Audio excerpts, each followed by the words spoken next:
So we are going to be looking at a scenario where civilization starts over. In the last episode, we saw more Mediterranean draining, as well as more tensions rise between Germany and Poland. At least that's what I believe happened. Could be wrong. Anyways, if you guys do enjoy this series, make sure to like and subscribe.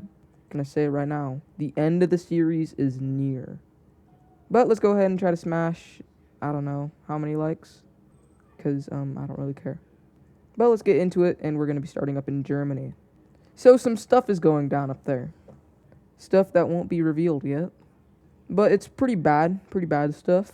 And we actually see a rebellion popping up inside this southern part right down here.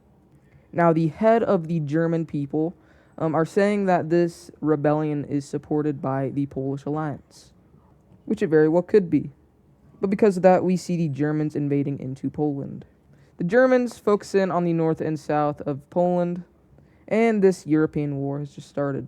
Surprisingly, we actually see the Polish push in right here, as well as making moves into this Austrian country. But it's pretty much the square alliance against the parallelogram alliance. Not the trapezoid alliance. The allies of Germany are going to work to put this whole rebellion down, and soon enough it does get put down. But the Polish are pushing back, and it's really weird because it's kind of just like I'll tell you after this, but Poland is just saying the Germans are not really fighting. They invaded and they killed a bunch of Poles, yes, but they're just not really fighting like they would be in a war. They get around enemy lines and just start flanking over here.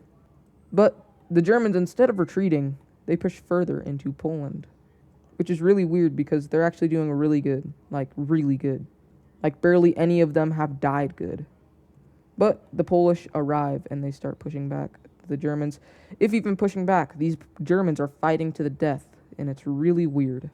These ones up here are not fighting, but the ones down here are fighting to the death. This purple Dutch country, completely overran by a rebellion. And now the world's like, what is happening? And the Polish are now invading into Germany even more. We see the Swedish and the Danish leave the alliance, as well as this green team leave the square alliance. And Prussia, and they just leave. But this rebellion is now spreading into other countries, and they begin invading a lot more. Just like all the surrounding countries, they're just invading. If you thought the Germans weren't acting weird, they are 100% acting weird now by invading their own allies instead of focusing in on the enemy. And they just destroy the Austrians, like demolish them. They also just absolutely destroy the pink team. And yet the Polish go ahead and just take the capital city. It's really weird. And after the capturing of the capital city, the Polish just declare that the Germans have been defeated. And then the Germans just don't stop. They just begin destroying their allies by invading a bunch of stuff. They're just invading their allies, and there's nothing no one else can do about it.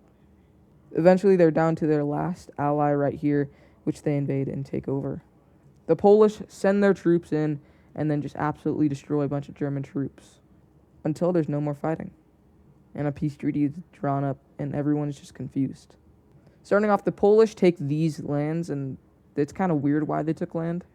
The state in the south gets their independence, but it's weird because not everyone recognizes it. It's kind of like a terrorist state. They don't have a capital, too. And it turns out the Dutch team and the two Dutch teams join up with them.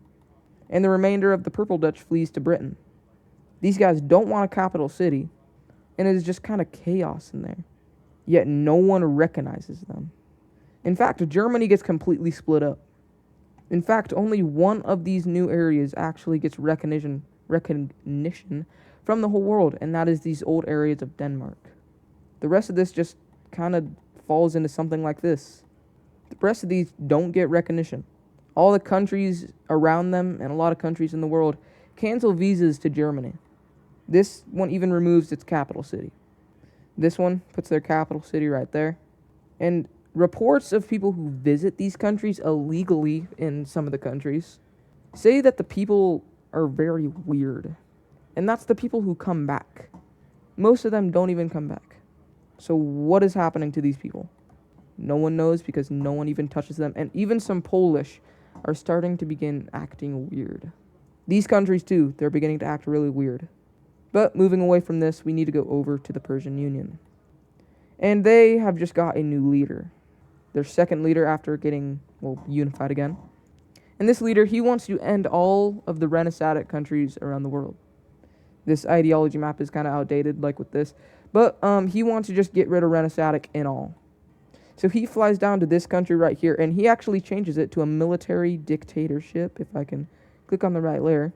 Which, yes, isn't great, but it's better than Renaissance in his opinion. Goes over to Taiwan, doesn't do anything. Goes up to these countries, he does get them to change a little bit, but they can't fully change because it would break a treaty with Japan. The only country that changes is the red team, who changed to a democracy. Sorry, did I misspeak? A flawed democracy. Everyone else doesn't really care that much. So this new leader, he's going to go around the globe and start trying to change the Renaissance country's point of view. The next spot he's going is down over to India. But really, that's it. And really, this episode is going to be a pretty short one. I only have one more event planned. Mainly the important stuff was up over here in Europe. And the other event is this one down here. And that is a bigger dam between the Red Sea and the Mediterranean, almost being fully constructed. There's just a little piece left, and once this whole thing is built, a lot more water is going to flow into the Mediterranean. And these two are not happy about that. But that's going to be it for this episode. Really short, I know. But this is probably my most important episode yet, actually. With the whole stuff happening inside of Europe, it's really important. Anyways, if you guys did enjoy this episode, make sure to like and subscribe. Sorry it was short again. And I will see you guys in the next episode. Goodbye. And a special shout out to our members PJ Likes Shadow, Eddie, and Gail Martinez. Thank you guys.